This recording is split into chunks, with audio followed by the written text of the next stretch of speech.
Salam saudara-saudaraku yang terkasih dalam Tuhan Yesus Kristus. Jumpa lagi dengan saya dalam program Lawatan Hati GKI Residen Sudirman, Surabaya. Kali ini kita sampai pada episode yang ke-379 dengan tema Roh Kudus menguatkan. Pernahkah saudara berada di titik terendah dalam hidup, di mana beban terasa begitu berat, hingga untuk berkata-kata saja rasanya sudah tidak sanggup lagi. Ketika masalah datang bertubi-tubi, pergumulan keluarga, tekanan ekonomi, atau sakit penyakit melanda hidup, sehingga merasa sudah tak berdaya lagi. Bahkan untuk berdoa, kita merasa sudah tak sanggup lagi. Jangan khawatir saudara, ada kabar baik untuk kita semua, bahwa kita tidak sendirian menghadapi semua itu. Karena ada Roh Kudus hadir dan berkarya aktif menolong kita.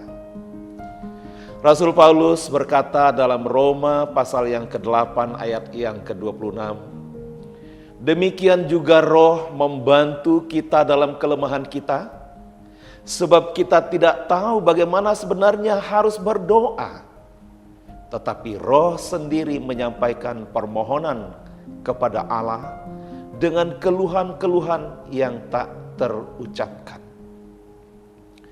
Pemirsa, ayat tersebut mengingatkan kita bahwa Roh Kudus aktif bekerja dalam kelemahan kita.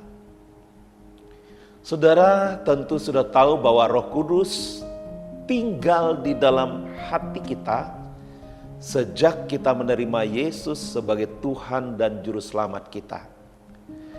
Namun tahukah saudara bahwa Roh Kudus bukan sekedar hadir dan tinggal dalam hidup kita menjadi penonton yang fasih? Kata membantu dalam teks tersebut berarti ikut memikul beban bersama dengan setiap kita.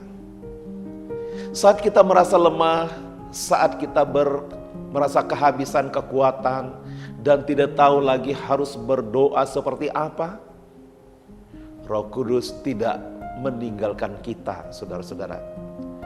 Dia aktif bekerja, dia mengambil alih keluhan-keluhan kita yang tak terucapkan.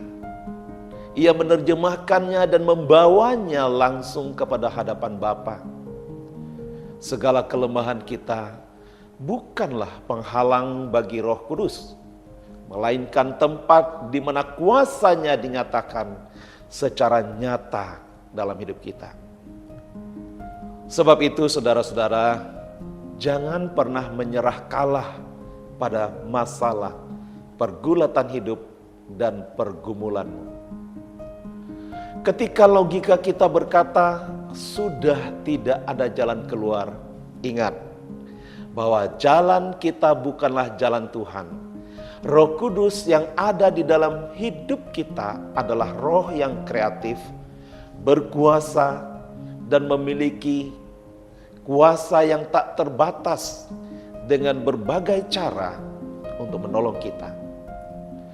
Jadi jika hari ini pintu seolah-olah sedang tertutup, Dia sanggup membuka pintu yang lain pada hari esok untuk kita, saudara-saudara.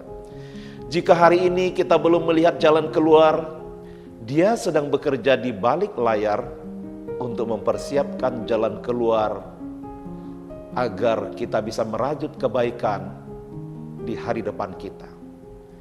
Tugas kita adalah bukan memikirkan bagaimana semua masalah ini akan selesai, melainkan mempercayakan diri sepenuhnya kepada pimpinan kuasa Roh Kudus.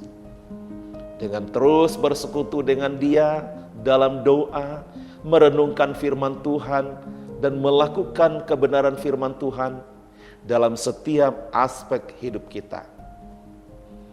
Mari kita ubah cara pandang kita. Jangan fokus pada besarnya masalah kita, tetapi fokuslah pada besarnya kuasa Roh Kudus yang ada di dalam kita. Kita boleh lemah, tetapi roh yang di dalam kita sangat kuat. Sehingga Ia pasti sanggup menolong kita. Tuhan Yesus memberkati kita ketika kita datang ke hadapan-Nya. Kita akan mengalami anugerah kebaikan Tuhan. Mari melangkah dengan kepala tegak bersama Roh Kudus yang aktif bekerja di dalam diri kita. Dia sedang menopang saudara, dan Dia punya 1001 cara untuk membawa kita keluar sebagai pemenang. Tuhan Yesus memberkati kita semua. Amin.